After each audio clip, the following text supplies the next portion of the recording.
இந்த ராசிக்காரர்கள் இந்த விலங்குகளை வளர்த்தால் நன்மை தரும் அவை என்ன என்பதை தெரிந்து கொள்ள நமது சேனலை சப்ஸ்கிரைப் செய்து கொள்ளவும். மேலும் உங்களுக்கு முருகரை பிடிக்கும் என்றால் ஓம் முருகா என்று கமெண்ட் செய்து கொள்ளவும். சிம்ம ராசிக்காரர்கள் பூனை வளர்ப்பது நல்லது. வீட்டில் இருக்கும் எதிர்மறை ஆற்றலை குறைத்து அமைதியையும் நிம்மதியையும் தரும். இது வீட்டில் நல்ல அதிர்ஷ்டத்தையும் கொண்டு வரும் என்று நம்பப்படுகிறது. கன்னி ராசிக்காரர்கள் மீன் வளர்ப்பது நல்லது. வீட்டில் அக்வேரியத்தில் மீன் வளர்ப்பது மன அமைதியை தரும்.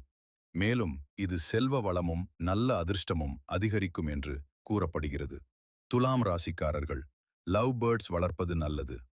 லவ் பேர்ட்ஸ் வளர்ப்பது வீட்டில் அன்பு, ஒற்றுமை மற்றும் மகிழ்ச்சியை அதிகரிக்கும் என்று நம்பப்படுகிறது.